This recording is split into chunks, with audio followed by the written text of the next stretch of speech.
नमस्कार। मैं हूं विक्रांत यादव और आप देख रहे हैं आपका अपना चैनल द स्वतंत्र। ईरान इजराइल अमेरिका युद्ध जैसे ऐसे बढ़ता जा रहा है। तमाम आर्थिक चुनौतियां पूरी दुनिया के सामने खड़ी होती दिखाई दे रही हैं। भारत में गैस के लिए लाइनें लगनी शुरू हो गई हैं और कई और आर्थिक चुनौती सामने आ सकती है। इन्हीं सब मसलों पर आज हमारे साथ बात करने के लिए मौजूद हैं विजय सरदाना जी, जो यूं तो पेशे से वकील हैं लेकिन राष्ट्रीय अंतर्राष्ट्रीय मामलों पर और आर्थिक मामलों पर खास तौर से बहुत ही पैनी नजर रखते हैं।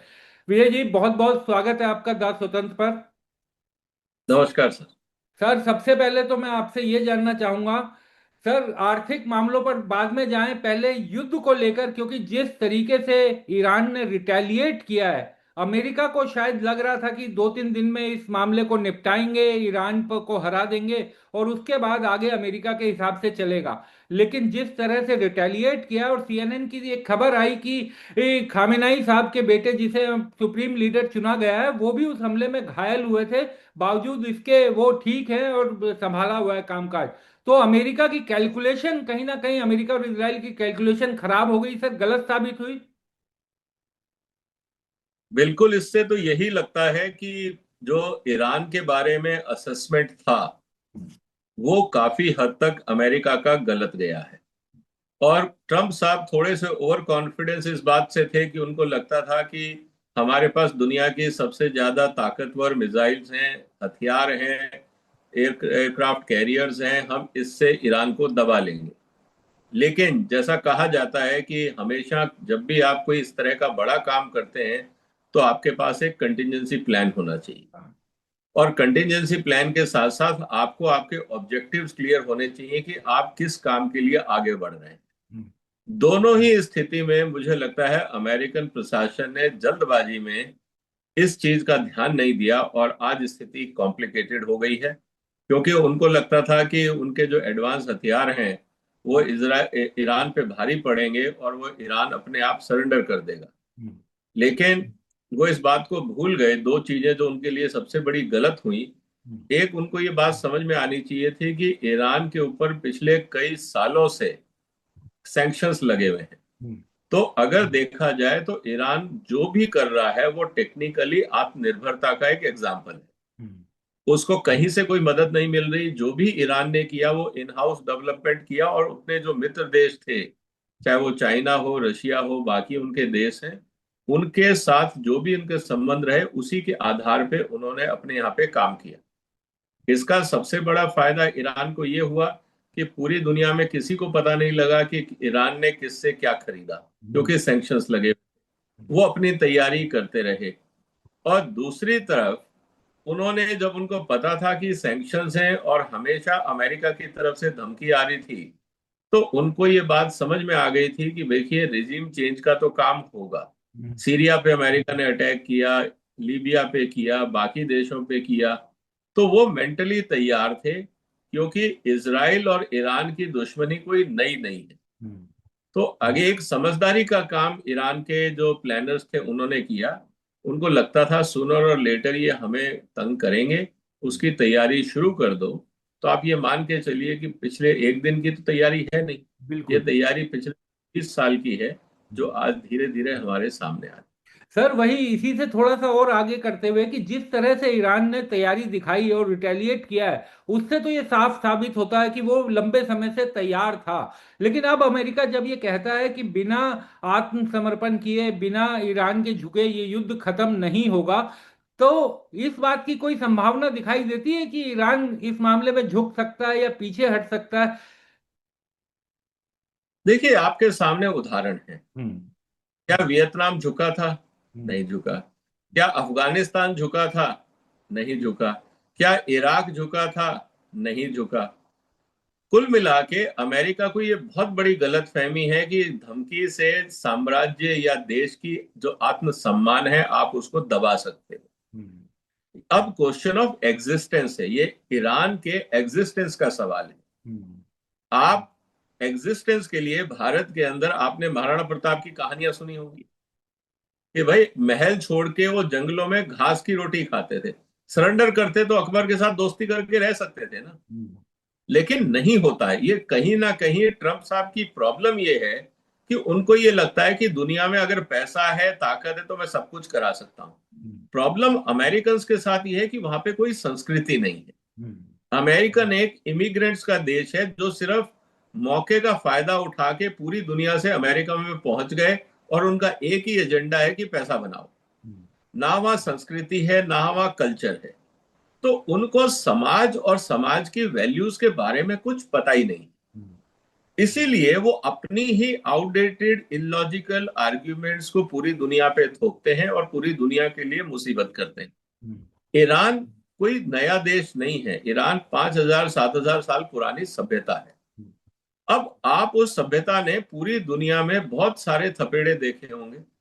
आप इस बात को भी मानिए कि जब वापस, मैं बात कर रहा हूं, जब अलेक्जेंडर हिंदुस्तान आया था तो वापसी में तो पर्शिया होके ही जा रहा था ना।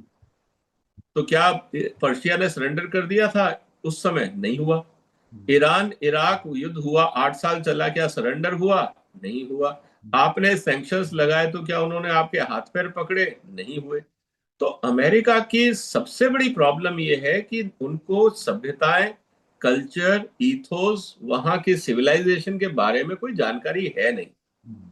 और यही गलती वो करते हैं कि दुनिया में उनको ये बात समझ में आनी चाहिए कि लोग, कहा जाता है ना कि साहब जान जाए पर जबान ना जाए। आन आन नहीं जानी चाहिए, जबान नहीं जानी चाहिए, चाहे जान चली जाए। अफगानिस्तान ने क्या किया? बिन लादेन को शरण दी, पूरा अफगानिस्तान इन्होंने बर्बाद कर दिया। 20 साल वहां बैठे रहे, $2 ट्रिलियन का खर्चा किया, मिला क्या? कुछ नहीं। आपने सिर्फ अफगानिस्तान को बर्बाद किया ना, आपको मिला तो कुछ नहीं। बिल्कुल। और जितना आपने नुकसान किया उससे ज्यादा आप अपना नुकसान करके चले गए। तो कहने का मतलब इस बात का ये है कि ये अमेरिका की इंटरनल इग्नोरेंस है, वहां का जो एरोगेंस है कि उनको लगता है हमारे पास टेक्नोलॉजी और पैसा है। इन दो चीजों से जो अमेरिका के डिसीजन मेकर्स में एरोगेंस आ गया है ना, वो ही उनको ले डूब रहा है।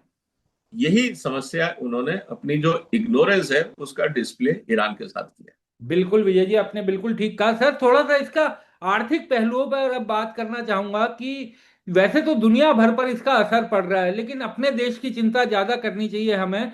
तो भारत में तो पिछले 2-3 दिनों से ऐसा लग रहा है, सरकार कल तक तो एकदम निश्चिंत दिखाई दे रही थी कि गैस का संकट नहीं है, पेट्रोल डीजल का संकट नहीं है। लेकिन आज प्रेस कॉन्फ्रेंस भी की गई बुधवार को, और ये भी कहा गया कि हालांकि कोई सवाल जवाब नहीं हुए, अपनी तरफ से जो बात कहनी थी वो कही गई। लेकिन अब तो विजिबल है कि किस तरीके से पूरे देश में गैस का एक बड़ा संकट हो गया है। रेस्टोरेंट्स को, होटल्स को, तमाम फैक्ट्रियों को गैस नहीं मिल पा रही, लेकिन जो घरेलू गैस के लिए भी लोग लाइन लगाए हुए दिखाई दे रहे हैं। कहीं ना कहीं हम भी एंटीसिपेट करने में चूक गए। देखिए, लड़ाई और इसका असर आप ज्यादातर स्थितियों में आप एंटिसिपेट नहीं कर सकते। लेकिन हमारी प्रॉब्लम दूसरी है। हम अगर एंटिसिपेट कर भी लेते तो आप क्या कर लेते? अगर स्ट्रेट ऑफ हॉर्मुज को आज ईरान ने कह दिया कि हम उसको बंद करेंगे, तो आपके पास ऑप्शन क्या है? हमेशा देखिए, बिजनेस में क्या होता है, एक चीज होती है कंटिजेंसी प्लानिंग, कि अगर स्थितियां बिगड़े तो आपकी कंटिजेंसी प्लान क्या है। भारत के साथ पहली बार ये नहीं हो रहा है। कभी आपने अनाज में देखा, कभी दालों में देखा, कभी तेल में देखा, कभी गेहूं में देखा, कभी पेट्रोल में देखा, कभी किसी और स्थिति में देखा। हम लोग भारत के अंदर भी, कभी आपके यहाँ देखो प्याज के दाम 200 हो जाते हैं, कभी आलू के दाम 100 हो जाते हैं, कभी कुछ और हो जाता है। हमारी प्रॉब्लम है डिफेक्टिव प्लानिंग की। हम लोग शॉर्ट टर्म गेम खेलते हैं, लाइक ए पॉलिटिशियन की आज की समस्या टल गई, कल होगा तब देखेंगे, आज तो ढंग से सो जाओ। हमारी प्रॉब्लम प्लानिंग है। इसीलिए हम चाइना से बहुत पीछे रह गए। हमारी और चाइना के बीच में सबसे बड़ी अगर कोई डिफरेंस था वो था प्लानिंग का। चाइना ने प्लान करके काम किया, उतने ही टाइम में वो हमसे 3 से 4 गुना आगे निकल गए। हम लोग डे टू डे, जैसे होता है ना एक डेली वेजेस वाला, हम लोग डेली वेजेस वाली मानसिकता से काम करते हैं। आज का काम हो जाए, कल की कल देखेंगे। ये सोच सरकार की है और यही सोच हमारी इंडस्ट्री की है। हमारा जो समाज है, हम रिएक्टिव समाज है। हम लोग प्रोएक्टिव नहीं है। हम प्लानिंग में विश्वास नहीं करते हैं। हमारे घर में जब आग लगती है तब हम ढूंढते हैं कि यार इसको बुझाएं कैसे, कितने घरों में आप देखोगे फायर एक्सटिंग्विशर है? हम्म। क्या प्लानिंग है? हम्म। हमारे घर में जिस तरह से हम कंस्ट्रक्शन करते हैं, इतने ज्वलनशील पर्दे और ये और वो सब चीजें हम लगाते हैं, हम कभी सोचते नहीं आग लगेगी। कभी नहीं। मान लीजिए आग लग गई तो बुझाएंगे कैसे, उसका भी इंतजाम नहीं। हम्म। तो हमारे यहाँ पे एज ए समाज हम लोगों को एक गलत फहमी ये सिखा दी जाती है, जो होगा अच्छे के लिए होगा, भगवान सब ठीक करेगा। हम्म। हम लोग भगवान भरोसे वाले लोग हैं, हम्म। इसलिए हम दिमाग नहीं चलाते, हम किस्मत के खेल में चलते हैं। आज अगर हुर्मुज के अंदर जो बाधा आई है, इसका असर होना था। हम्म। मैंने अपने चैनल, मेरा जो जी। चैनल है विजय सरदाना इनसाइट्स, जी। उसमें मैं पहले दिन से ईरान जब लड़ाई शुरू हुई थी, उस दिन पहले दिन मैंने अपने वीडियोस में भारत सरकार को कहा था कि देखिए ये लड़ाई आसानी से रुकने वाली नहीं है, क्योंकि अब ये मर्यादा की लड़ाई है, हम्म। ये आन बान शान की लड़ाई है, ये कोई बॉर्डर का लड़ाई नहीं है। हाँ। इसराइल और अमेरिका के साथ ईरान का कोई बॉर्डर का मसला नहीं है, तो आप इसको भारत पाकिस्तान युद्ध की तरह मत देखिए। हम्म। आप समझिए इस बात को, हम्म। ये आन बान शान की लड़ाई है, तो यहाँ पे कोई बार्गेनिंग नहीं है हम्म। कि अच्छा हम 20 मिसाइल आपने छोड़ दी, 20 हमने छोड़ दी, आप अपने फौजी बॉर्डर पे बुला लो, हम बुला लेते हैं, मामला ठंडा हो जाएगा, सीज फायर हो जाएगा। हम्म। यहाँ सीज फायर किस बात का? हम्म। यहाँ पे जब आपने अटैक किया था तो कोई जमीन के लिए थोड़ी किया था, तो किस बात का सीज फायर? हाँ। तो जो जिस बात के लिए अमेरिका ने अटैक किया था, अमेरिका के ऑब्जेक्टिव पूरे नहीं हुए। हम्म। ईरान ने जिस बात के लिए रिटेलिएट किया था, ईरान के ऑब्जेक्टिव पूरे नहीं हुए। हम्म। तो कौन दब रहा है किससे? दोनों किसी से नहीं दब रहे, तो सीज फायर कैसे होगा? बिल्कुल। तो कहने का मतलब इस बात को समझना होगा। तो पहले दिन मैंने भारत सरकार को कहा था कि देखिए, हमारा 85% जो ईंधन है वो आयात होता है, हाँ। हमें तुरंत राशनिंग कर देनी चाहिए, इंतजार नहीं करना चाहिए। क्योंकि पहले दिन अगर आप संतुलित काम करते तो जो क्राइसिस आपका 7वें दिन हुआ है, हो सकता है वो 10वें या 15वें दिन होता। हाँ। तो आपको प्लानिंग का टाइम मिलता। मीनवाइल आप जहां भी दुनिया से खरीदारी करनी है आप कर लेते, जनता को कह देते कि देखिए अब हम आपकी सप्लाई काटेंगे, जनता को ये बताते कि देखिए हम अल्टरनेट अरेंजमेंट्स कर रहे हैं, हम्म। अभी हमें नहीं पता ये लड़ाई कितनी चलेगी, हमारे पास जितना स्टॉक है हम उसको लंबा खींचने के लिए जो नॉर्मल सप्लाई थी उसमें हम कटौती करेंगे। हम्म। चाहे आपकी पीएनजी गैस है, जैसे पहले आपको याद होगा कि घरों में सुबह और शाम पानी आता था, 24 घंटे बिल्कुल। पानी नहीं आता था। बिल्कुल। आप एलपीजी गैस भी वैसे ही कर देते कि घरों में जो गैस आएगी हम आपको दिन में 3 बार देंगे, सुबह 2 घंटे, दोपहर 2 घंटे, रात को 2 घंटे, ताकि लंच डिनर ब्रेकफास्ट आप कर लें। हम्म। जो आपको करना है उस टाइम में करें, बाकी आपको कुछ करना, आप इलेक्ट्रिकल हीटर इस्तेमाल कर सकते हैं, उसमें हम कटौती नहीं कर रहे हैं। तो कहने का मतलब है कि आप समाज को गाइड कर सकते हो। हम्म। प्रॉब्लम पॉलिटिकल सिस्टम की यह है कि उनको सच बोलने से डर लगता है, डर लगता है। कमजोरी है, हमारे यहाँ शॉर्टेज है सच बोलने से। उनको लगता है कि लोग कहेंगे फिर आप क्या कर रहे थे। हम्म। आप क्या कर रहे थे? आप वस्तु स्थिति समाज के सामने रखिए हम्म। कि देखिए ये कंट्रोल से बाहर की चीज है, हमने 25 दिन का इंतजाम किया है, या जितना हमारा इंतजाम है उससे हम 1 महीना चला सकेंगे, लेकिन हमें नहीं लगता ये लड़ाई 1 महीने में खत्म होगी, हम ये मान के चल रहे हैं 2 महीने चलेगी। हाँ। इसलिए हमें इसकी जो स्टोरेज हमारे पास है, हमें इसको 2 महीने चलाना है, इसलिए सप्लाई हम 50% कट करेंगे। हम्म। और अगर कोई ब्लैक मार्केटिंग करता है या कुछ करता है, ये हेल्पलाइन नंबर है, सिटीजन्स हाँ। को ये कहा जाए कि उस दुकान का फोटो खींचो, उस व्यापारी का फोटो खींचो और इस वेबसाइट पे अपलोड करो। और फोन नंबर ये है, आप यहाँ जानकारी दो और लोकल पुलिस थानों को ये हक दिया जाए, आप जाके तुरंत कार्रवाई करें। हम्म। दुबई ने किया ना, बिल्कुल ठीक जब है। लड़ाई शुरू हुई, दुबई का तो खाना ही 90% बाहर से आता है। हाँ। जब वहां पे खाने का दाम बढ़े तो दुबई सरकार ने क्या कहा?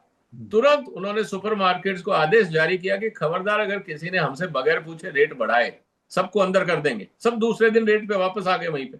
हाँ। तो बिल्कुल सही वेयर बात। There is a will there is a way. हाँ। सरकार चाहे तो रास्ता निकल सकता है, लेकिन अगर आपदा में भी अगर आप राजनीति करोगे हाँ। तो फिर कौन बचाएगा? विजय जी, इसी से जुड़ा हुआ कि 3 दिन पहले, 3 4 दिन पहले पाकिस्तान के प्रधानमंत्री, हालांकि पाकिस्तान हमारी तुलना में कहीं नहीं ठहरता, लेकिन वहां के प्रधानमंत्री ने जब घोषणा की, ऑस्टेरिटी मेजर्स की और तमाम तरह की बंदिशें लगाई, तो भारत में कई तरह का मजाक उड़ाया गया, और मीडिया में भी, भारतीय मीडिया में मजाक उड़ाया गया। लेकिन उस तरीके का प्रयास, उसी तरफ आप भी इशारा कर रहे हैं कि शायद हम उससे पहले करते तो बेहतर रहता। और ये इसलिए जोड़ के पूछ रहा हूं मैं, क्योंकि भारत तो इजराइल और अमेरिका के ज्यादा करीब दिखाई देता है सर इस समय। भारत के प्रधानमंत्री युद्ध से ठीक पहले इजराइल गए थे, तो हम तो तैयारियां बेहतर कर सकते थे।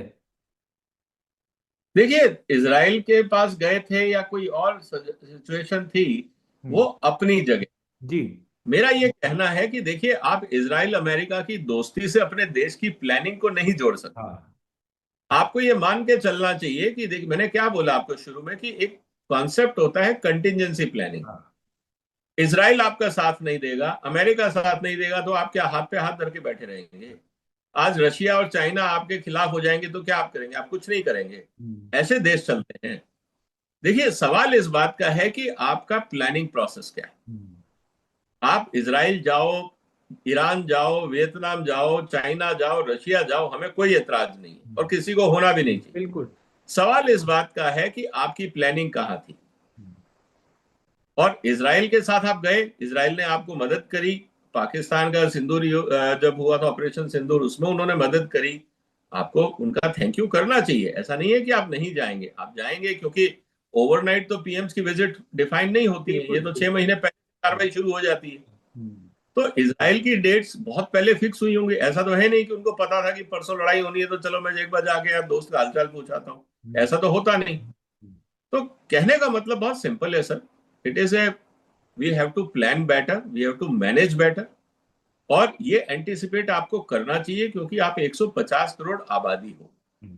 आप कोई आइलैंड नहीं हो, आप कोई मालदीव या सिंगापुर नहीं हो कि वहां 5 शिपमेंट पहुंच जाएंगे और 5 कंटेनर पहुंच जाएंगे तो गुजारा हो जाएगा। हम्म। तो ये हमारे लिए चैलेंज है। जो डेमोग्राफी की हम बात करते हैं, डेमोग्राफिक डिविडेंड है तो डेमोग्राफिक लाइबिलिटीज भी। बिल्कुल। तो आप अगर ये सिर्फ बोले कि डेमोग्राफिक डिविडेंड है और सब कुछ ठीक रहेगा, हम्म। ऐसा नहीं होता। ये बिल्कुल। बात सही है कि पॉलिटिशियंस हमेशा वो बात करते हैं जिनसे जनता खुश रहे। और हिंदुस्तानियों के साथ तो प्रॉब्लम ये है कि पाकिस्तान में कुछ भी हो तो उसका मजाक बनाना। बिल्कुल। अरे अपना घर तो देख। हाँ। तो कभी भी स्थितियां आपके कंट्रोल में नहीं है। हमें लॉजिकल होना चाहिए। लेकिन समाज है, हर तरह के लोग हैं, आप किसका क्या कहोगे? विजय जी, मेरा अंतिम सवाल, क्योंकि अगर ये युद्ध लंबा चला, जिसकी अब आशंकाएं दिखाई दे रही है, तो भारत के लिए कितना कितना मुश्किल हो जाएगा, कैसे इससे निकलेंगे? देखिए, भारत का सबसे बड़ी समस्या है मिडल ईस्ट में, आपको क्रूड चाहिए। मतलब आपकी जो एनर्जी रिक्वायरमेंट है वो आपको चाहिए। हम्म। आपको उसका अल्टरनेट अरेंजमेंट करना होगा, पहली बात। हम्म। दूसरा, मुझे आज तक ये बात समझ में नहीं आई कि जब आपको पता है, मोदी साहब को आज 14 साल, मतलब 12 साल होने को आ गए, आपको पता है कि आपके यहाँ क्रूड की कंजम्पशन इतनी ज्यादा है, हम्म। आपके पास न्यूक्लियर टेक्नोलॉजी है, आप हर राज्य के अंदर, आपके पास सारे एक्सपर्टाइज हैं। हम्म। कम से कम जो आपके मेजर एनर्जी कंजम्पशन सेंटर्स हैं, आप वहां पे न्यूक्लियर प्लांट तो लगा ही सकते थे। या न्यूक्लियर प्लांट आप ऐसी जगह लगाते, वहां से सप्लाई दे सकते थे। आपके पास पावर ग्रिड कॉर्पोरेशन है ही। तो हमें अपनी प्लानिंग को रफ्तार देनी होगी। अब आप सोच के बैठ जाओ कि नहीं, न्यूक्लियर एनर्जी पे हम काम करेंगे, कब, कितने साल? सवाल ये है। बिल्कुल। हमारे प्लान में प्रॉब्लम क्या है? हमारे सपने बहुत हैं, हम्म। उसका एग्जीक्यूशन नहीं होता है। हम्म। न्यूक्लियर एनर्जी इज गुड, बहुत अच्छी बात है। कब उसको लगाओगे? प्लान कहाँ है उसका? एक्शन प्लान कहाँ है कि ठीक है हमने कानून पास कर दिया, हम्म। हम अगले 2 साल में प्लांट लगा देंगे या 3 साल में लगा देंगे, काम तो शुरू हो जाता। हम्म। हम प्राइवेट सेक्टर को, अब आप सारा काम सरकार के थ्रू ना करके, आप मान लीजिए हिंदुस्तान में 10 बड़ी कंपनियों को कहते हैं, टाटाज को, अडानीज को, अंबानीज को, रिलायंस को, 10 बड़ी हाँ। कंपनियों को, हम्म। कि हम आपको परमिशन देते हैं, आप एटॉमिक प्लांट लगाइए। हम्म। क्या दिक्कत है? बिल्कुल। एनटीपीसी आपके पास है, ओएनजीसी आपके पास है, सारी संस्थाएं आपके पास है। आपको तो टेक्निकल एक्सपर्टाइज चाहिए ना। तो ये कहा तो नहीं जा सकता कि साहब आप आज एआई की एक्सपर्टाइज किस कंपनी के पास है? हम्म। किसी के पास नहीं है। किसी के पास नहीं। लेकिन लोगों के पास साधन है, इच्छा शक्ति है, तो वो इन्वेस्ट भी कर रहे हैं और टैलेंट एक्वायर भी कर रहे हैं। एटॉमिक एनर्जी में भी आप ऐसा कर सकते हो। हमारी प्रॉब्लम ये है कि हम सो जाते हैं, हम बात बड़ी बड़ी करते हैं, फिर हम सो जाते हैं, और जो काम होना चाहिए वो हम करते नहीं। उसका खामियाजा ये है कि टाइम लैग हो जाता है। और ऑपोजिशन के साथ प्रॉब्लम ये है कि वो सरकार की अकाउंटेबिलिटी फिक्स नहीं करते। ठीक है, आपने एटॉमिक एनर्जी बिल पास किया, बताइए कौन से साल में कितने प्लांट लगेंगे, जवाब दीजिए। सरकार को घेरो ना वहां पे देश हित में। वहां पे वो शोर मचाने लगते हैं, आपने एक कानून कैसे पास कर दिया। अरे भाई, हकीकत समझो कि आपको चाहिए। सरकार ने जो जस्टिफिकेशन दिया मान लीजिए वो सही है। अब सरकार से सवाल ये करो ना कि अगले 5 साल में कितने शहरों में हम कितनी एनर्जी डिपेंडेंसी न्यूक्लियर में बढ़ा देंगे, इंपोर्ट हमारा कम हो जाएगा, इसका रोड मैप दीजिए। हाँ, एटॉमिक एनर्जी तो डायरेक्ट पीएम के पास है ना, बिल्कुल। तो जवाब मांगते हैं। हाँ, वो तो काम इनसे होता नहीं, उल्टे सीधे टाइम वेस्ट करते हैं, काम की बात करते नहीं। सरकार को घेरने के बहुत तरीके हैं, हाँ, इनको घेरना भी नहीं आता है। हाँ। बिल्कुल प्रॉब्लम ये हो रही सही, बिल्कुल सही बात किया आपने भैया जी। और इस इंटरव्यू से लोगों को बहुत सा इंसाइट भी मिलेगा और समझ भी आएगी कि क्या स्थिति है। और इसी में मुझे एक और उदाहरण याद आ रहा है, बात खत्म खत्म करते करते, कि आईटी इंडस्ट्री कभी देश का ग्रोथ इंजन माना जाता था, लेकिन हम केवल सर्विस प्रोवाइडर बने रहे। कभी भी इनोवेशंस पर, आविष्कार पर, उस पर ध्यान ही नहीं दिया।